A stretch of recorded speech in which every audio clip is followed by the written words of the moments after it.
Muito bem, meus amados, hoje a parábola da ovelha perdida, Lucas 15, que vai do verso 1 ao 7.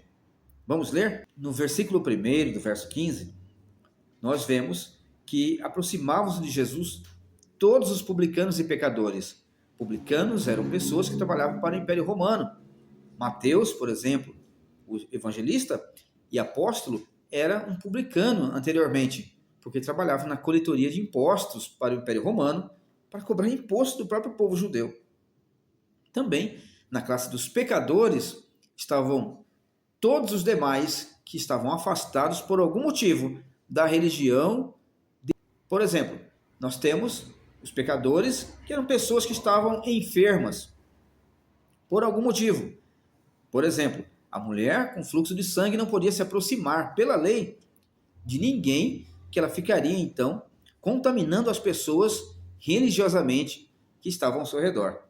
Também temos aqueles que foram afastados da religião por causa do trabalho, alguém que trabalhava com a curtição de couro, estava em contato com alguma coisa que estava considerada impura, podre, impura, ou pessoas que estavam trabalhando na pesca e tinham contato com peixes impuros. Muitas vezes não tinham tempo de purificar-se para ir à sinagoga e acabavam se afastando.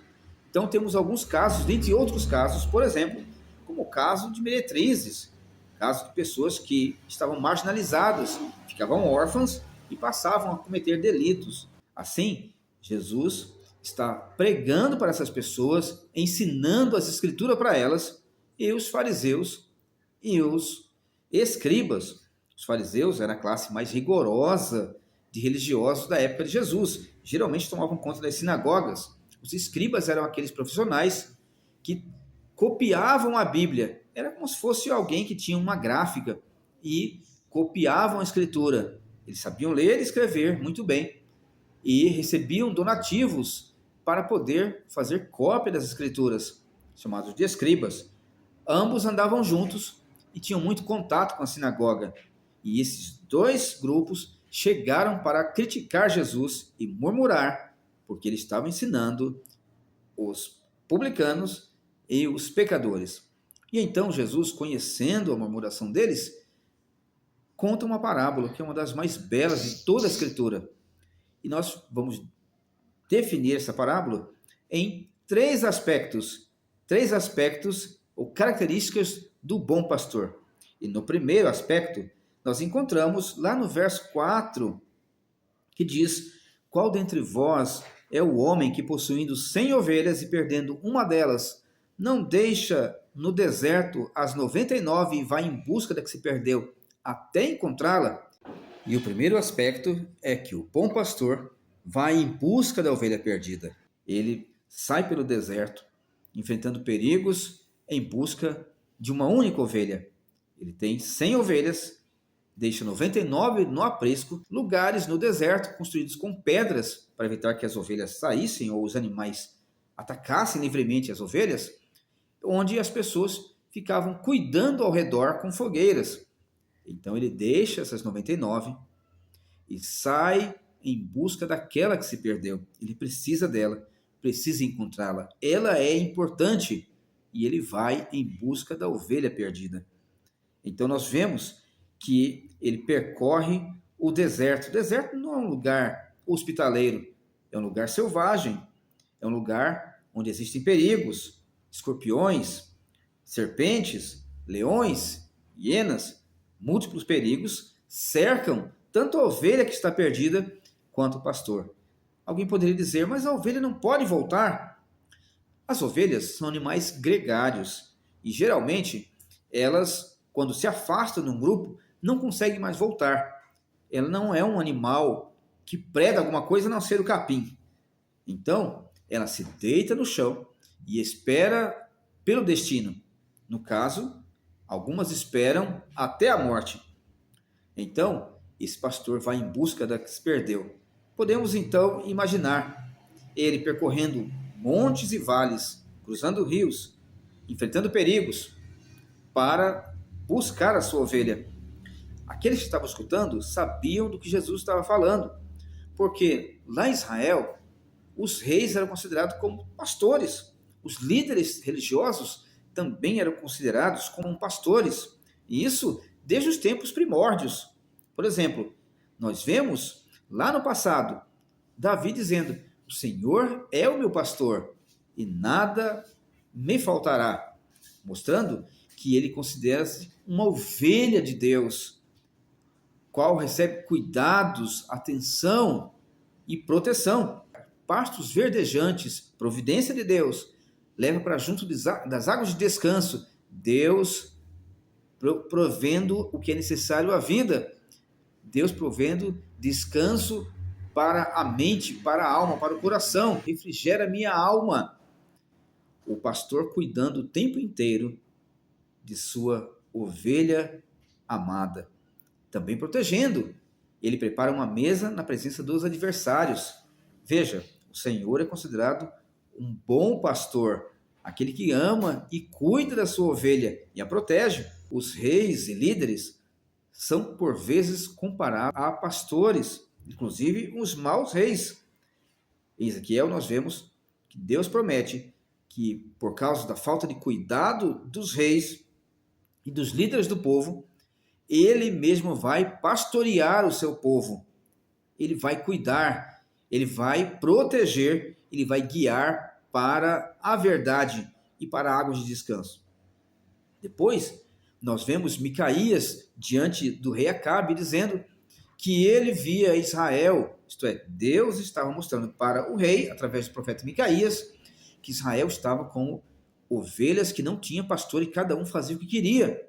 Uma das características de quando falta pastor de verdade é o povo anda cego sem a palavra e não tem cuidado pastoral, pensam qualquer coisa, ouvem qualquer coisa, servem de qualquer forma e vão atrás de qualquer coisa. Assim estava o povo de Israel no tempo de Acabe. E com o tempo, nós vemos Deus prometendo que vai pastorear o seu povo, vai levantar um pastor, que ele vai cuidar do seu povo, até que nós vemos Jesus dizendo: eu sou o bom pastor. O bom pastor dá a vida pelas suas ovelhas.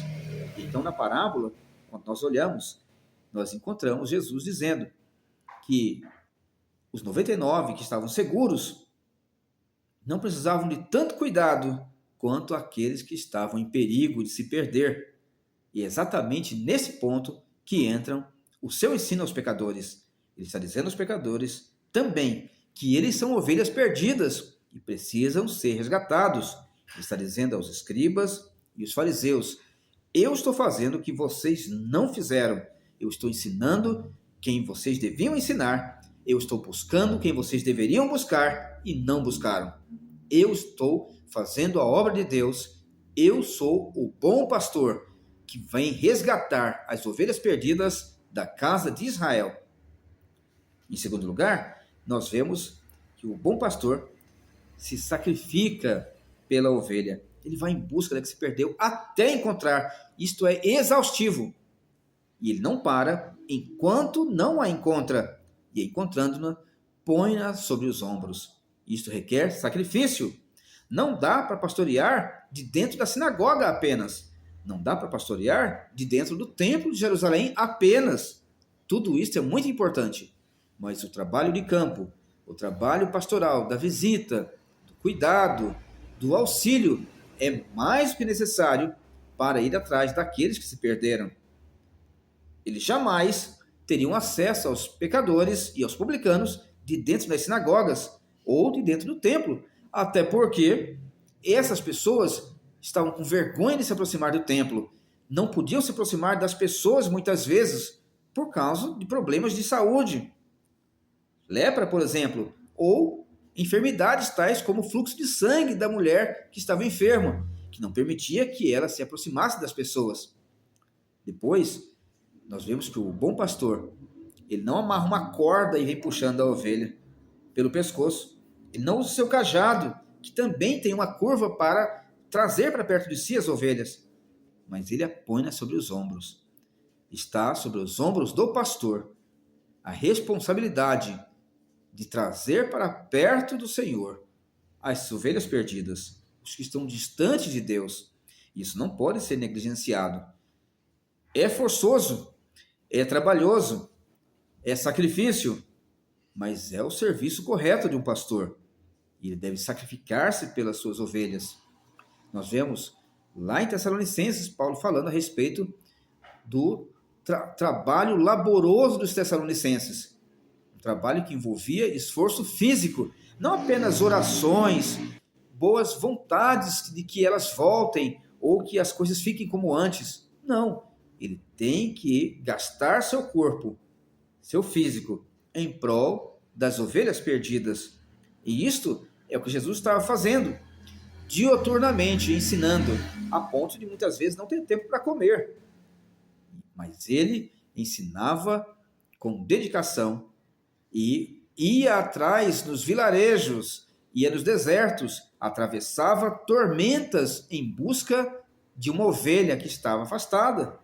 Assim é o bom pastor. Em terceiro lugar, o pastor se alegra com o resgate da ovelha perdida. Os fariseus ficavam irados quando os pecadores se arrependiam. Isso é visto muitas vezes no Novo Testamento. Isso é mostrado, inclusive, na parábola do filho pródigo, quando ele retorna para casa e o irmão mais velho fica enciumado e enfurecido, simbolizando também os religiosos e os israelitas que não gostavam da conversão nem dos pecadores de Judá, de Israel, ou dos pecadores de outras nações, quando eles se arrependiam e voltavam ou queriam servir ao Senhor. Mas o bom pastor, ele sabe que isso deve ser celebrado. Ele vai para casa e esta é a boa notícia. Esta é a boa mensagem. Deus traz de volta as ovelhas perdidas. Foi por isso que o Filho foi enviado ao mundo. Foi por isso que o Filho foi presente para o mundo. Porque Deus amou o mundo de tal maneira que deu o seu Filho unigênito, para que todo o que nele crê não pereça, mas tenha a vida eterna.